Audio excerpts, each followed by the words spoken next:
Saludos hermanos que están escuchando esta enseñanza. Para mí es un placer poder volver a compartir un mensaje con ustedes.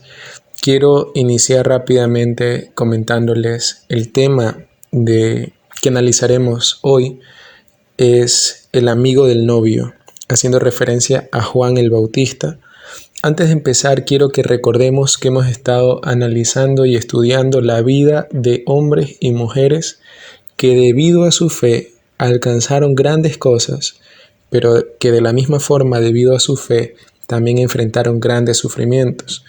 En el libro de Hebreos, el capítulo 11, versículo 32 en adelante, se nos pregunta y se nos explica cómo muchas personas, a través de su fe, conquistaron reinos, hicieron justicias, alcanzaron promesas, taparon bocas de leones y otra serie de cosas prodigias, o sea, de cosas prodigiosas. Pero a partir del versículo 36 también se nos dice que otros experimentaron vituperios, azotes y además de esto prisiones y cárceles. Algunos fueron apedreados, otros anduvieron de acá para allá. El versículo 38 dice, el mundo no era digno de ellos. Y cuando pensé en compartir con ustedes este mensaje, me di cuenta de que la vida de Juan debía caer en la segunda categoría, en la categoría de aquellos hombres que han sido llamados de forma especial por Dios, tienen un llamamiento sobrenatural, pero asimismo ese llamamiento trae consigo una serie de sufrimientos, una serie de cuestiones que realmente se necesita fe para poder vivir de la forma en la que ellos vivieron. A veces nosotros cuando estudiamos la fe o se nos manda a tener fe, siempre podemos llegar a pensar que la fe es esa herramienta que yo puedo usar para escapar de los problemas o para vencer las adversidades. Pero la Biblia nos dice que incluso a pesar de tener fe, podemos enfrentar grandes dificultades. Y que lo que hace que nuestra fe sea válida es que nuestra fe apunte más allá de las circunstancias externas, sino que nuestra fe sea capaz de mirar hacia la eternidad. Y yo he querido mencionar algunas cosas de la vida de Juan porque personalmente me impacta ver su historia, me impacta ver la forma en la que él murió, me impacta ver su ministerio que no duró más de 6 meses. Y sin embargo, Jesús dijo que él era el hombre más grande de su época. Entonces, hay muchas cosas que decir, pero hermanos, quisiera que nos acerquemos a este tema con una actitud humilde y al mismo tiempo con una mentalidad que está a punto de descubrir la vida de un hombre que padeció por su fe. Que si lo hacemos según los términos de este mundo, de hecho le fue bastante mal en términos humanos, pero a pesar de ello su ministerio, la misión que Dios le dio fue eficaz y Jesús lo engrandeció debido a ese ministerio. Es importante señalar esto, hermanos, ¿por qué? Porque en el mundo moderno en el que vivimos, lleno de influencers, de predicadores, en redes sociales, vemos que muchos pastores, muchos líderes, en un sano deseo de poder ganar a las personas para Cristo, están buscando que sus ministerios sean atractivos para el mundo. Están buscando formas o metodologías para lograr que el evangelio alcance a la mayor cantidad de personas, pero la mayoría está fallando en la necesidad de conectarse con Dios, de tener un compromiso con Dios y de buscar que sea Dios quien nos sostenga, que sea Dios quien nos dirija, muy aparte de la reacción que pueda tener la sociedad. Vivimos en tiempos duros, hay guerras ideológicas que quieren silenciar la voz del Evangelio y necesitamos ser hombres y mujeres de valor, que seamos llamados por Dios, pero al mismo tiempo obedientes a ese llamado, para poder llevar el Evangelio con fidelidad en medio de un mundo que necesita escuchar a Jesús. Juan el Bautista, si ustedes leen Malaquías capítulo 3 versículo 1, es una persona de la cual es una persona de la cual el Antiguo Testamento nos anticipa o nos advierte de que va a venir. Y eso es interesante, porque usualmente nosotros vemos las profecías que hablan de Jesús, pero no nos damos cuenta de que hubieron profecías que advirtieron de que habría un precursor de Jesús, alguien que estaría antes de él y que se encargaría de preparar el camino para que Dios intervenga en la historia humana. Lo que vemos en Malaquías 3:1 dice la palabra de Dios: He aquí yo envío mi mensajero, el cual preparará el camino delante de mí.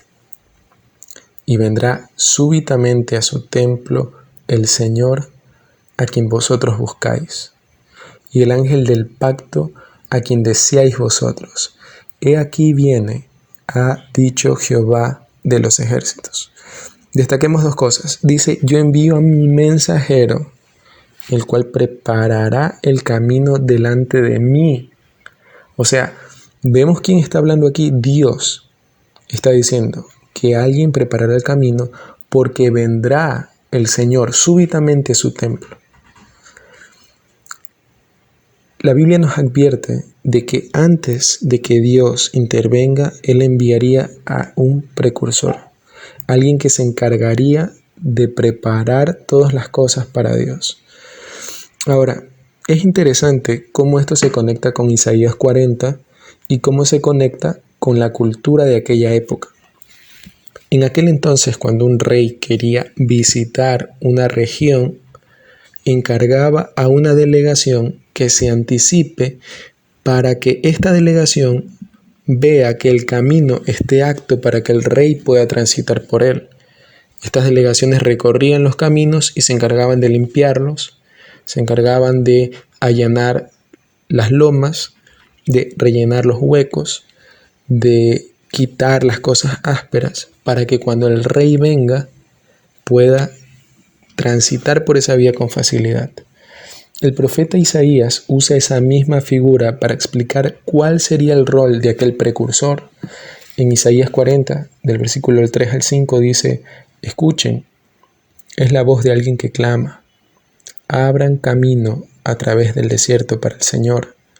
Hagan una carretera derecha a través de la tierra baldía para nuestro Dios. Rellenen los valles, allanen las montañas y las colinas, enderecen las curvas y suavicen los lugares ásperos.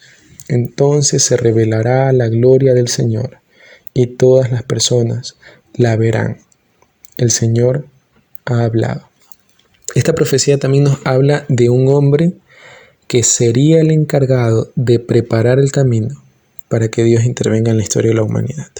Este es un llamamiento glorioso, es un llamamiento admirable.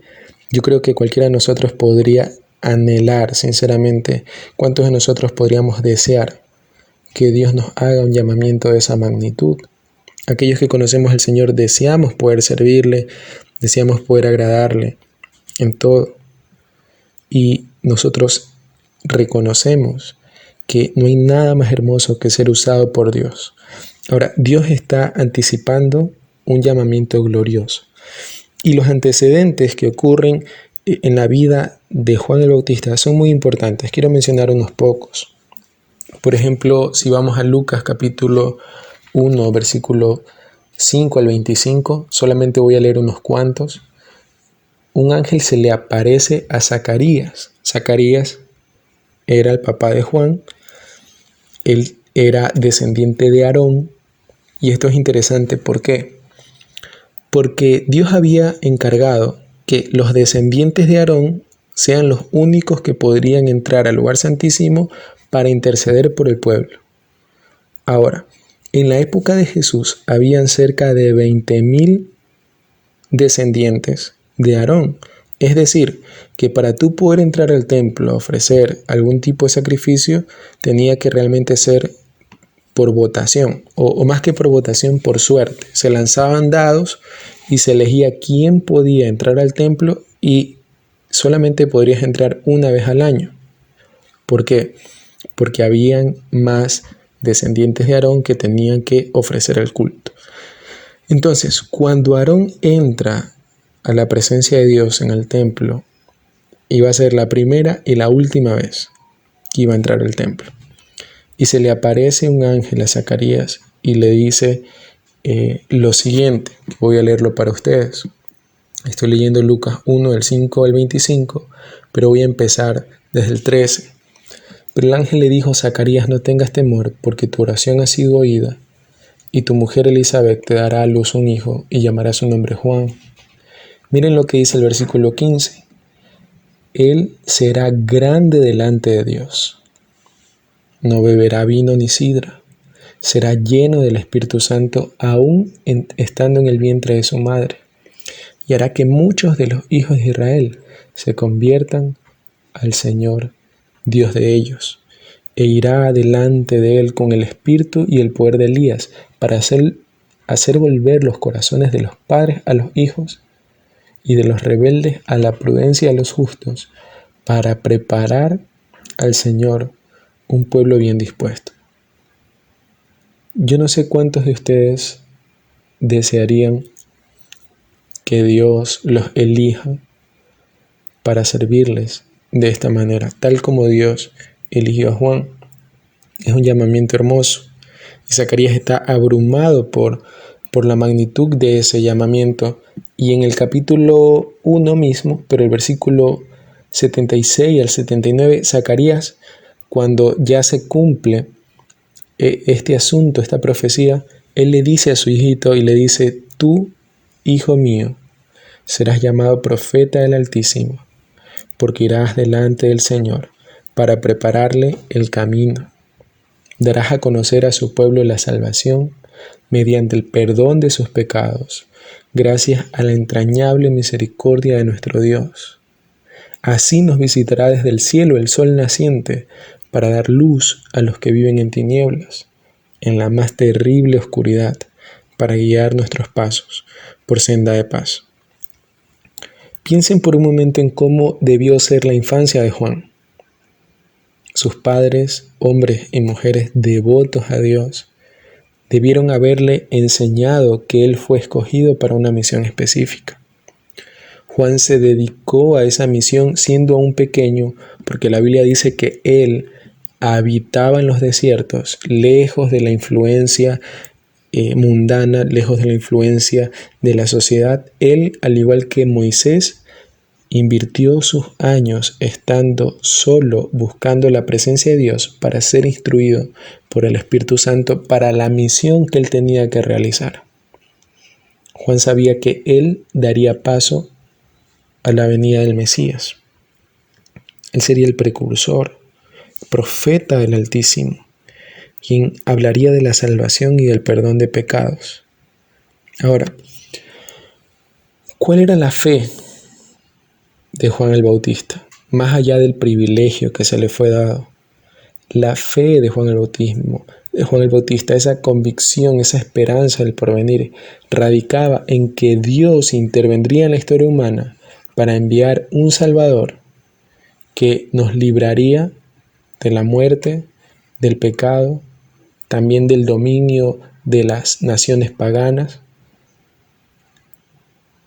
Su esperanza era ver con sus propios ojos el cumplimiento de las promesas hechas a él. Ahora, cuando Juan empieza a ejercer su ministerio, lo ejerce con autoridad, con pasión. Dios respalda el ministerio de Juan. Sin embargo, no todas las personas reciben con agrado ese ministerio, ni todas las personas aprueban lo que Juan está haciendo, sino que Juan, debido a ese llamado, Juan termina en problemas, siendo encarcelado y estando incluso en riesgo de muerte. Miren, por ejemplo, en Mateo 3, cuando vemos el inicio del ministerio de Jesús, Juan bautiza a Jesús y dice: he aquí el Cordero de Dios que quita el pecado del mundo. En los versículos 11 del capítulo 3, él dice: yo los bautizo con agua para arrepentimiento, pero el que viene después de mí, cuyo calzado no soy digno de llevar, es más poderoso que yo. Él los bautizará con Espíritu Santo y fuego. Juan reconoce, identifica a Jesús y lo presenta al mundo como el Salvador. Pero pasa algo que es muy interesante.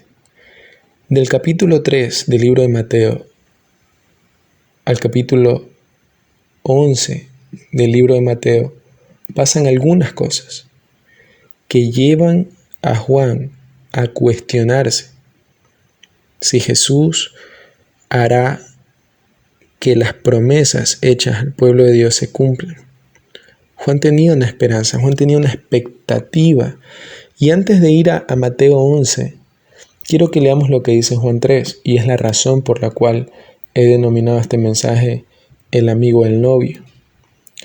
En Juan capítulo 3, en los versículos del 22 al 30, ocurre lo siguiente.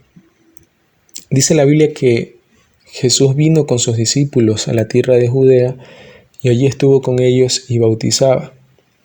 Juan bautizaba también en Enón junto a Salim, porque había muchas aguas y venían y eran bautizados. Pero Juan no había sido aún encarcelado. Entonces hubo una discusión entre los discípulos de Juan y los judíos acerca de este ritual de purificación, el bautismo. Y vinieron a Juan y le dijeron: Maestro, mira, que el que estaba al otro lado del Jordán, de quien tú diste testimonio, o sea, de Jesús, él bautiza y todos vienen a él. Y Juan dice lo siguiente: no puede ningún ser humano recibir nada si no les es dado del cielo. Ustedes son testigos de que yo les dije que no era el Cristo, sino que soy enviado delante de él.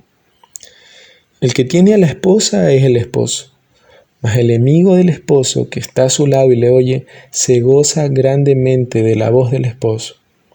Así pues, mi gozo está cumplido. Es necesario que él crezca, pero que yo mengüe. En este relato, Juan usa una analogía para explicar cómo él se siente respecto al ministerio de Jesús. Jesús está bautizando más personas, la gente está empezando a seguir a Jesús, el ministerio de Jesús está tomando fuerza y Juan se alegra con eso. Si nosotros vemos este mismo pasaje en la versión PDT, la palabra de Dios para todos, dice el versículo 27 lo siguiente: nadie puede tener nada si Dios no se lo concede. Ustedes mismos son testigos de que yo dije: yo no soy el Mesías, solamente soy el que Dios envió para prepararle el camino. La novia únicamente es del novio, pero el amigo del novio espera y está atento para cuando él venga. El amigo se alegra cuando escucha la voz del novio. Esa es la misma alegría que siento ahora que él está aquí. Ahora a él se le debe poner más atención y a mí menos. Juan está viendo el cumplimiento de la promesa que se le hizo. El Mesías está actuando, las cosas están sucediendo y él se siente como el amigo de un novio, que está feliz de que ellos pronto se van a casar y él está dispuesto a servir a su amigo en lo que él necesita. Juan tuvo un gran llamamiento, tuvo una gran fe, y en medio de su fe, mientras veía que las cosas se cumplían, también tuvo que lidiar con la incredulidad y con la decepción. ¿Por qué? Porque toda esa fidelidad mostrada a Dios, todo ese empeño, toda esa vida consagrada a Dios, como dije antes, lo colocó en una situación muy difícil. Al punto de que Juan el Bautista tuvo que estar preso por confrontar el pecado de uno de los gobernadores. Estando Juan en prisión, sin saber las cosas que ocurrían fuera, sin ver que el Mesías estaba eliminando a sus enemigos, sin ver que el reino de los cielos estaba tomando lugar de la forma en la que él esperaba que tenga lugar, empezó a cuestionarse muchas cosas. Estando encerrado pudo cuestionarse si habrá valido la pena servir a Dios de la forma en que lo hizo, si habrá valido la pena haber pasado toda su vida en el desierto, cuestionándose muchas cosas. Hay quienes dicen que Juan el Bautista nunca tuvo esta incredulidad y que lo que nos dice el pasaje de Mateo 11 es simplemente que él envió a sus discípulos fue para que los discípulos de él confirmen el hecho de que Jesús era el Mesías, pero yo no creo que sea así, porque Juan fue tan humano como nosotros, y al estar preso, con su vida peligrando, en Mateo capítulo 11 dice que él envió a 2 de sus discípulos. Voy a leer para ustedes. Cuando Jesús terminó de dar instrucciones a sus 12 discípulos, se fue de allí a enseñar y a predicar en las ciudades de ellos. Y al oír Juan en la cárcel los hechos de Cristo, les envió 2 de sus discípulos para preguntarle: ¿eres tú aquel que había de venir o tenemos que esperar a otro?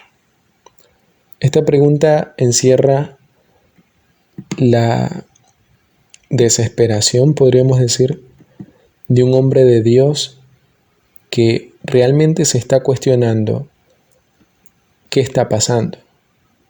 ¿Qué está pasando? He servido a Dios, estoy en la cárcel, y este hombre que dice ser el Mesías y a quien yo identifiqué, sobre quien el Espíritu Santo descendió con poder, yo escuché la voz del cielo que dijo: este es mi Hijo amado, pero no está haciendo lo que se supone que debo hacer dentro de las expectativas proféticas de lo que el Mesías debería hacer. Él le dice: ¿eres tú aquel que había de venir o esperaremos a otros? Pero Jesús le dijo a estos discípulos que vinieron de parte de Juan: vayan y háganle saber a Juan las cosas que ustedes están viendo y que están escuchando. ¿Qué cosas? Que los ciegos ven, que los cojos andan, que los leprosos son limpiados, que los sordos escuchan, que los muertos son resucitados y que a los pobres les es anunciado el Evangelio. Hermanos, esta respuesta de Jesús se conecta con otra serie de profecías que Juan conocía muy bien, que el Mesías llevaría a cabo. Así que luego de responder esto, Jesús dice: bienaventurado el que no haya tropiezo en mí, y luego empieza a hablarle de Juan a su audiencia, aquellos que lo están escuchando, y les explica que Juan es un verdadero profeta, y más que un profeta, que entre los que nacen de mujer no se ha levantado otro mayor que Juan el Bautista, pero que incluso el más pequeño en el reino de los cielos es mayor que él. Si nosotros vemos el ministerio de Juan, vemos que a los ojos del mundo fue un ministerio en el que podríamos decir que no terminó bien. Si nosotros leemos Mateo capítulo 14, se nos relata cómo murió Juan el Bautista. La Biblia dice que Herodes lo había arrestado, versículo 3, y lo había encarcelado. Y esto lo hizo por causa de la esposa de su hermano, Filipo, porque Juan constantemente le decía: no debes tener la mujer de tu hermano. Herodes quería matar a Juan, pero tenía miedo de la gente porque todos creían que Juan era un profeta. Pero en el cumpleaños de Herodes, la hija de Herodías salió a bailar delante de los invitados, y le gustó tanto a Herodes que le prometió bajo juramento darle cualquier cosa que ella le pidiera. Entonces ella, aconsejada por su madre, le dijo a Herodes: dame en un plato la cabeza de Juan el Bautista. Esto entristeció al rey, pero como había hecho un juramento en presencia de sus invitados, mandó a que lo ejecutasen. Ordenó pues cortarle la cabeza a Juan en la cárcel, y luego la llevaron en un plato y se la dieron a la muchacha, y ella se la entregó a su madre.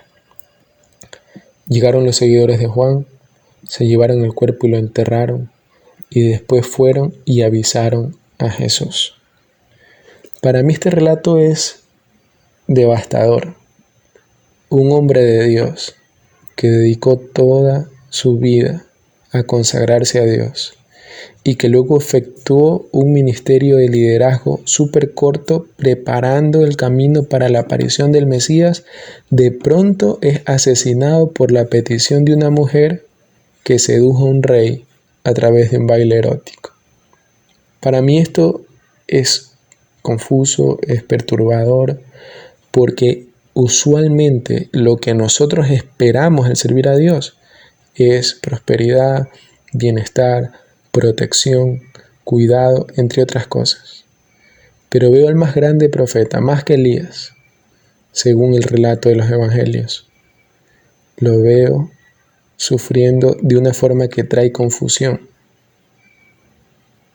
Y sin embargo, dice la Biblia, el versículo 13, que cuando Jesús recibió la noticia, se fue de allí, él solo, en una barca, y se fue a un lugar apartado.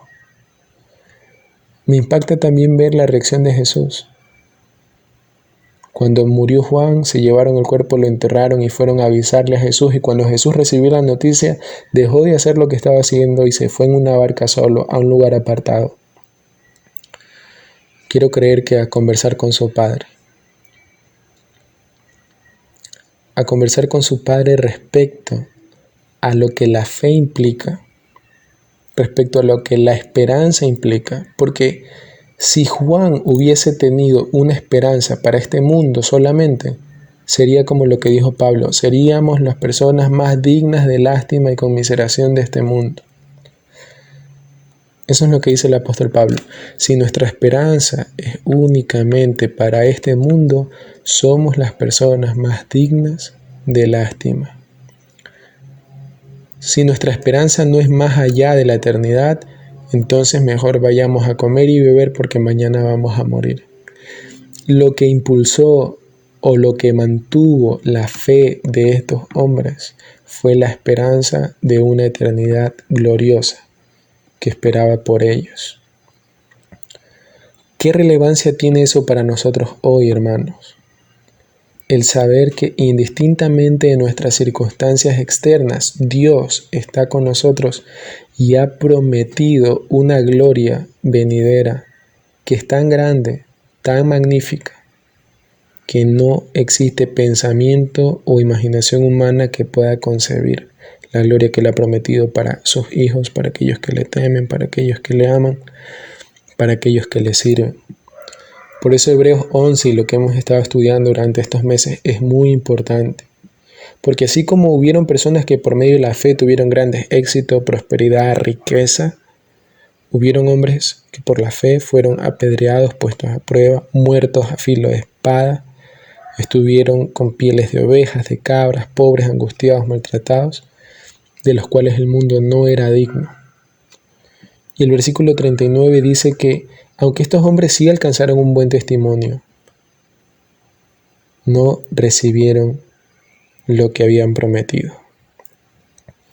Y si la Biblia terminara ahí, créanme que yo me llenaría de desesperanza.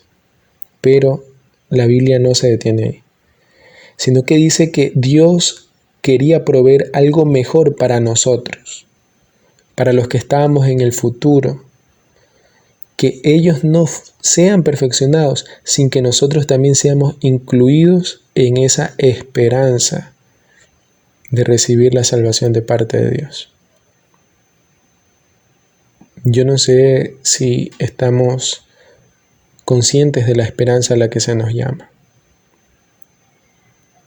Una esperanza que es más allá de este mundo. Una esperanza que nos da valentía y amor para poder vivir de forma radical. Yo necesito recordar estas cosas. Que la crisis económica, política, médica de este mundo no me haga olvidar de que yo no tengo aquí una ciudad permanente, sino que estoy esperando la ciudad que está por venir, una ciudad con fundamentos eternos cuyo arquitecto y constructor es Dios. Y que el ejercicio del llamado que Dios me dio no sea un llamado cargado de mundanalidad, sino que sea un llamado de consagración a pesar de lo que pueda pasar. Hermanos, yo deseo que esto edifique sus vidas de alguna manera. Le voy a pedir que hagamos una corta oración y que comparta este mensaje con alguien que usted cree que necesite escucharlo, que nos ayude también haciendo todas las gestiones para que el algoritmo pueda también llevar este mensaje a otras personas. Le voy a pedir que ore conmigo. Señor, te doy gracias por esta palabra que tú has compartido hoy con cada uno de nosotros. Ayúdame y ayúdanos, Señor, a vivir con esta fe real, Señor. Abre nuestro entendimiento y nuestros corazones para que podamos contemplar lo que vieron estos hombres y mujeres de fe, Señor. Para que no seamos amedrentados por las crisis temporales de este mundo, sino que estemos aferrados a la esperanza eterna, inamovible de que tú eres Dios y que nos has hecho más que vencedores y que ni la vida, ni la muerte, ni lo presente, ni lo porvenir, ni ninguna cosa creada podrá separarnos de tu amor que es en Cristo Jesús, nuestro Señor. Oramos en nombre del Padre, del Hijo y del Espíritu Santo. Amén.